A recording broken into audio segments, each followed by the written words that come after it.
सत्ता में काबिज सरकार लगातार शिक्षा को लेकर भले ही दम भरती नजर आ रही है, लेकिन सतना जिले के उचवा टोला की हकीकत कुछ और ही बयां करती है। यहाँ शासकीय प्राथमिक शाला किसी सरकारी भवन में नहीं बल्कि एक गरीब ग्रामीण रामसज्जन मल्लाह के निजी घर में पिछले 14 सालों से यानी 2010 से संचालित हो रही है।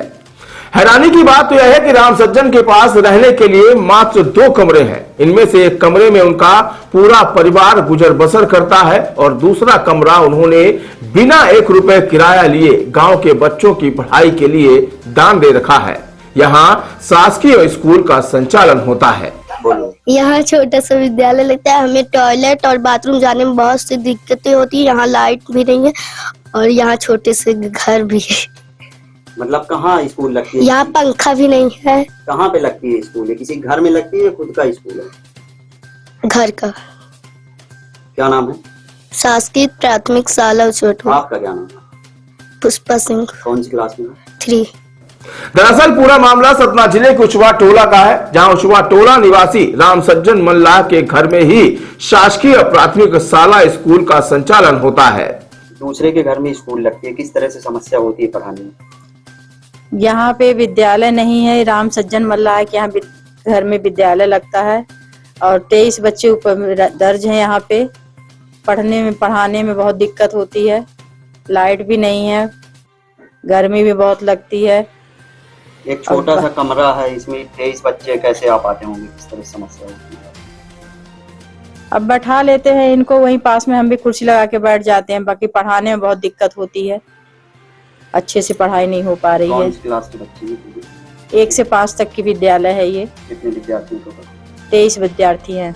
क्या नाम है आपका? अनीता सिंह। रामसज्जन मल्लाह के घर में मात्र 2 छोटे कमरे हैं। एक कमरे में उनका पूरा परिवार जीवन यापन करता है, जबकि दूसरे कमरे में स्कूल संचालित होता है। रोजाना स्कूल की छुट्टी होने के बाद उसी कमरे का रामसज्जन मल्लाह इस्तेमाल भी करते हैं। रामसज्जन मल्लाह के परिवार की बात करें तो उनके परिवार में उनकी पत्नी और 3 बेटे हैं। शासकीय प्राथमिक शाला स्कूल उचवा टोला में 23 छात्र हैं और 2 महिला टीचर हैं। 2012 में स्कूल आई थी, वो उस तरफ भैंसी यहाँ राजा राम कुशवाहा की इधर लगती रही है। हमारे पति ले आए थे रामसज्जन मल्लाह। अब हमारे घर में लगती है स्कूल। कितने कमरे हैं आपके घर में और कितने परिवार में आपके लोग हैं? दिक्कत भी होती होगी आपको रहने में? हमारे यहाँ 3 लड़का है, अब बड़े हो गए हैं, तब हमारे लिए दिक्कत है। 3 कमरा है। कितने सालों से लग रही है स्कूल? 14 साल होगी लगत। 3 लोग हैं घर में, 2-3 कमरे हैं, रहने में भी दिक्कत होती होगी? हाँ, रहने में भी दिक्कत होती है। या कमरा में यूज भी करती हूँ सांझ के, जब ये छुट्टी हो जाती है। जब मेहमान आ जाते हैं तो दिक्कत पड़ती है।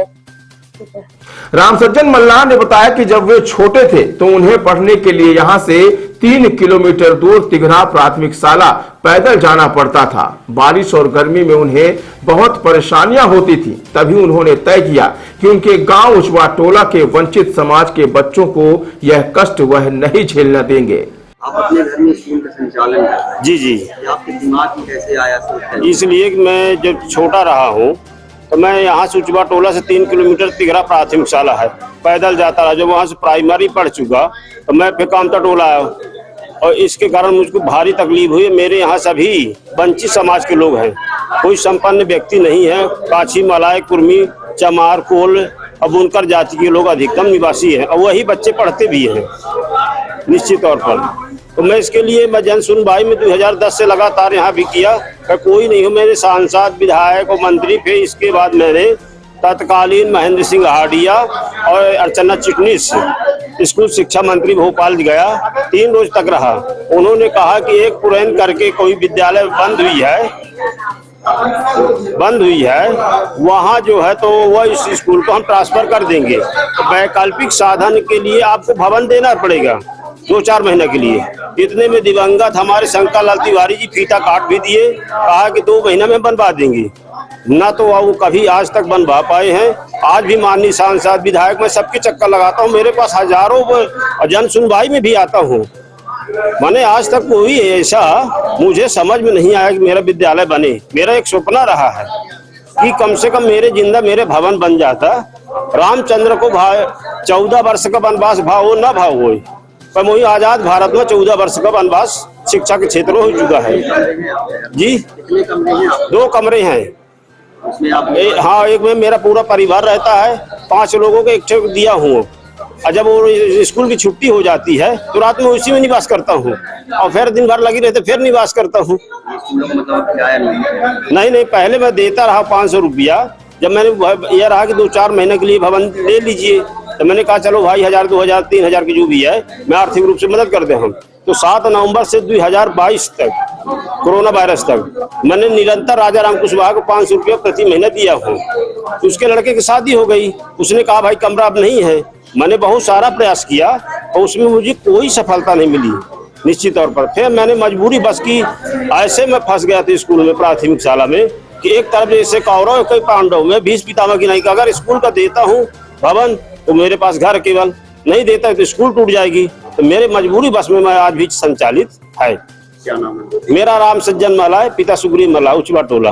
वर्ष 2010 में जब स्कूल की बात आई तो भवन नहीं था। राम सज्जन ने अपना आधा घर यानी एक कमरा स्कूल के लिए दे दिया। राम सज्जन बताते हैं कि मेरे घर में 2 ही कमरे हैं, एक में स्कूल लगता है और दूसरे में हम रहते हैं। जब स्कूल की छुट्टी होती है तब हम उस कमरे का इस्तेमाल करते हैं। फिलहाल राम सज्जन का संघर्ष किसी तपस्या से कम नहीं है। 2010 से वे सांसद, विधायक और मंत्रियों को आवेदन दे रहे हैं। यहां तक वे तत्कालीन स्कूल शिक्षा मंत्री अर्चना चिटनिस से भी मिलने भोपाल तक गए। हालांकि मंत्री ने स्कूल ट्रांसफर का आदेश दिया और कहा कि 2-4 महीने वैकल्पिक व्यवस्था कर लो। उस समय के स्थानीय विधायक ने फीता काटकर उद्घाटन भी किया और दावा किया कि 2 महीने में स्कूल बन जाएगा, लेकिन वो 2 महीने 14 साल में बदल गए और स्कूल भवन नसीब नहीं हुआ। राम सज्जन ने आगे बताया कि मेरा बस एक ही सपना है कि मेरे जीते जी स्कूल का पक्का भवन बन जाए। देर से ही सही, लेकिन अब प्रशासन की नींद टूटी है। जिला पंचायत सीईओ की टीम ने मौके का मुआयना किया और राम सज्जन के त्याग को देखकर दंग रह गए। Collector doctor Satish Kumar S ने बातचीत के दौरान बताया कि राम सज्जन मल्लाह ने बच्चों के हित में जो किया है वह सम्मान के योग्य में है। प्रशासन ने उनका सम्मान किया है। खुशी की बात यह है कि स्कूल भवन अब सैंक्शन हो गया है। स्थल चयन के लिए टीम गई थी। अगले 10 दिनों के भीतर स्कूल का निर्माण कार्य शुरू हो जाएगा और उन्होंने कहा कि हमारी जिम्मेदारी है कि बच्चों को जल्द उनका अपना भवन मिलेगा। वो भवन देखने के लिए, भवन का तो सैंक्शन आ गया है और भवन निर्मित होना है, उसको देखने के लिए सीओ साहब और पूरा टीम गए थे। तो उस समय में ही ये तथ्य सामने आया है कि किसी ने अपना, क्योंकि जब तक ये स्कूल भवन नहीं बन रहा तो अपने जो निजी भवन में उन्हें कई सालों से स्कूल संचालन करने के लिए बच्चों के हित में देखते हुए किया है, उनको भी हमने सम्मानित किया है। और राज्य सरकार ने जो सैंक्शन किया है उसका हफ्ते 10 दिन में वहाँ निर्माण कार्य शुरू होगा और उसको स्थल चयन के लिए हमारा टीम गए थे। और हमारा जो जिम्मेदारी ये रहेगा कि जल्द से जल्द, क्योंकि सैंक्शन हो गया है, वो निर्माण होके वहाँ बच्चों को स्कूल भवन बन जाए सरकारी तौर पर।